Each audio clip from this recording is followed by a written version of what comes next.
Good morning to all. Today we are going to discuss about sampling. Sampling का concept कैसा होता है, उसके advantages and limitations. Do you know बेटा sampling? Sampling तो basically बहुत कॉमन सा नेम है, सबको पता ही होगा सैम्पलिंग क्या होता है। बट आज का हमारा टॉपिक है कि सैम्पलिंग होता क्या है और उसके क्या एडवांटेज हैं, उसके क्या डिसएडवांटेज हैं। ओके, नाउ सबसे पहले हम करेंगे कि सैम्पल क्या होता है। सैम्पलिंग करने से पहले हम पहले डिस्कस करेंगे कि सैम्पल क्या होता है। Concept of sample. Sample is a part of universe population census which represent the characteristic of the whole universe under study। क्या कहते हैं, सैम्पल एक ऐसा पार्ट है किसका, पॉपुलेशन का, जिससे हमें फाइंड आउट हो जाता है कि हमने वो एक्चुअल में हम किसके बारे में स्टडी करना चाहते हैं। जैसे लेट्स सपोज जैसे हम शॉप पे गए, ठीक है, हमने राइस खरीदने थे। पहले हम उस राइस को उस बोरी में से थोड़े से राइस उठाएंगे, वो हमारा क्या हो जाएगा, एक तरह का सैम्पल। जब हम पूरी बोरी उठाएंगे, वो एक तरह का उसका सैम्पल का क्या हो जाएगा, सैम्पलिंग। लेट्स सपोज अगर कोई भी चीज़ थोड़ी सी क्वांटिटी में चेकआउट करनी है, उसे कहते हैं हम सैम्पल। जब एक चीज़ को एक बल्क में उठाना है, उसे कहते हैं sampling. Okay, now next one is concept of sampling. अब सैम्पलिंग क्या होता है, a group from which the sample is drawn is called the population और यूनिवर्स। जो पूरे होल पॉपुलेशन है, जैसे लेट्स सपोज मैंने 100 बंदे लिए, उसमें से 100 बंदे थे, उसमें से मैंने 10 बंदे निकाल के उनका वो पॉइंट ऑफ व्यू देखा कि उनका कैसा है। मीन्स कि एक ग्रुप की जो सोच है वो 10 बंदों की भी सेम सोच है।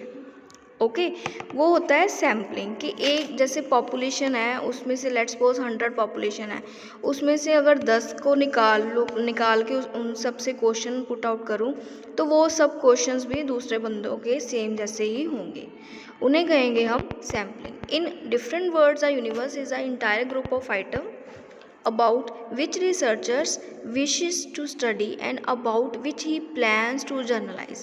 Population may be made up of individual group, associations, areas or household। Population में सैम्पलिंग हमेशा किससे बनाई जाती है, एक इंडिविजुअल ग्रुप, एक individual person, individual group, associations, areas के अकॉर्डिंग एंड हाउस होल्ड के अकॉर्डिंग सैम्पलिंग की जाती है। Okay, next one is concept of sampling. Sampling is a process of selecting a few sample from a given population to be investigate।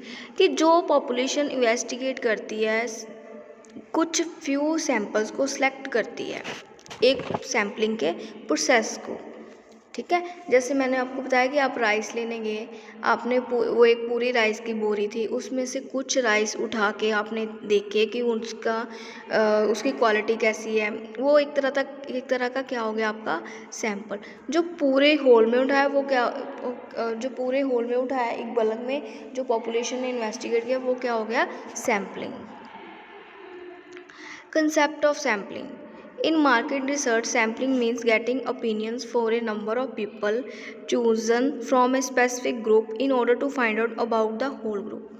क्या कहते हैं, एक market क्या रिसर्च करती है, सैम्पलिंग का बेसिकली मीन्स क्या है कि नंबर ऑफ पीपल के ओपिनियन कैसे हैं एक स्पेसिफिक ग्रुप को लेकर। कि क्या वो एक, जैसे मैंने आपको पहले बताया कि 100 सेलेक्ट किए मैंने पर्सनस, उसमें से 10 पर्सन को निकाल के उनका मैंने सारा क्वेश्चनिंग की।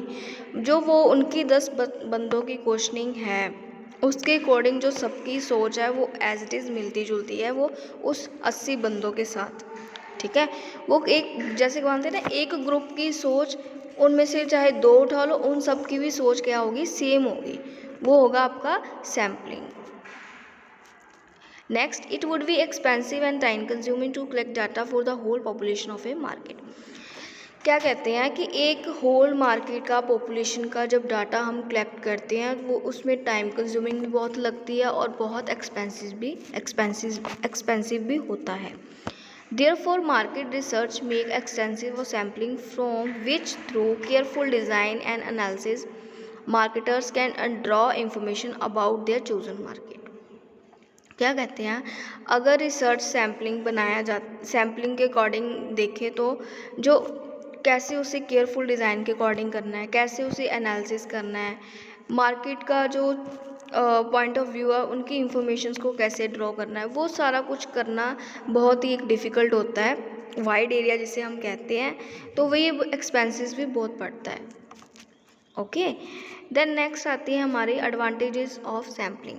अब एडवांटेजेस क्या हो सकती हैं सैम्पलिंग के?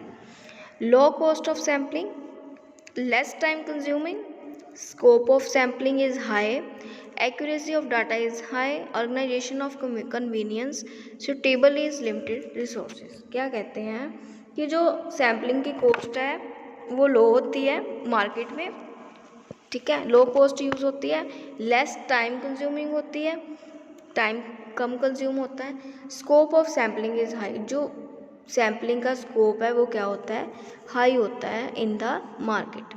Then accuracy of data is high, जो उनका एक्यूरेसी का डाटा है वो क्या होता है, हाई होता है, कि सब कुछ प्रॉपर करना है, करेक्ट वे में करना है, कैसे डिज़ाइन करना है, कैसे एलेबोरेट करना है, वो सारा किस में आता है, सैम्पलिंग है।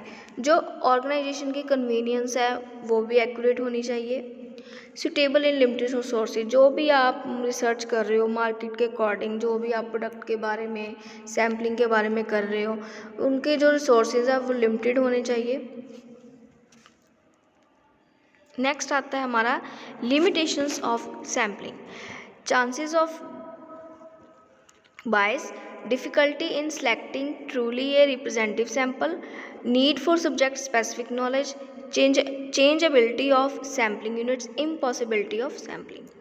क्या क्या लिमिटेशंस हो सकती हैं? एक तो इसमें चांसेस कम बहुत होते हैं कि हाँ हमारा ये डाटा जो हमने कलेक्ट किया है वो डिज़ाइन अच्छी तरह से होगा या नहीं होगा, उसकी एक्यूरेसी बाद में आएगी या नहीं आएगी, ठीक है। Difficulty in selecting truly representative, जो भी हम सेलेक्ट कर रहे हैं वो एक्चुअल में सच है, सही एक्चुअल में जो हमने सेलेक्ट किया है वो सारा सही प्रोडक्ट है, उसके जो सैंपल हमने कलेक्ट किए वो एक्चुअल में हमें बाद में इम्प्रूव कर पाए, में हमारे बिजनेस में ग्रोथ कर पाएंगे। Okay, then need for subject specific knowledge, उस सब्जेक्ट की स्पेसिफिक नॉलेज उठानी है जिसकी आपको ज़रूरत है। चेंजेबिलिटी ऑफ सैम्पल यूनिट्स, कुछ चेंजेस कैसे आते हैं सैम्पल यूनिट्स में, कभी हमने किसी सैंपल को उठा के उसके एक बल्क के सैम्पलिंग को उठा के चेंज किया है, ठीक है। फिर अगर हमने जो लेट्स सपोज पहले बिजनेस में मार्केट में एक सैंपल उसके अकॉर्डिंग दिखाया था, फिर हम वही सैम्पलिंग के दूसरा सैंपल दूसरे अकॉर्डिंग दिखा रहे हैं, क्या चेंजेबिलिटी आती है एक सैम्पलिंग यूनिट्स में, अलग अलग सैंपल को प्रोवाइड करना एक मार्केट में। इम्पॉसिबिलिटी ऑफ सैम्पलिंग इम्पॉसिबिलिटी कैसे हो सकता है कि जैसे कहते हैं ना कि हाँ हमारा प्रोडक्ट मार्केट में बिक रहा है, अगर वो नहीं बिक रहा होगा तो हमें बहुत ही बाद में दिक्कत आएगी। हम पॉसिबल नहीं कह सकते कि जो हमने किया वो सब कुछ पॉसिबल हो सकता है, इम्पॉसिबिलिटी भी बहुत होती है किसके अकॉर्डिंग, सैम्पलिंग के according. Thank you so much बेटा, आज का आप यही टॉपिक था, क्या सैम्पल क्या होता है, सैम्पलिंग के कंसेप्ट कौन कौन से होते हैं, उसकी एडवांटेजेस क्या होती हैं और लिमिटेशंस क्या होती हैं। Thank you so much.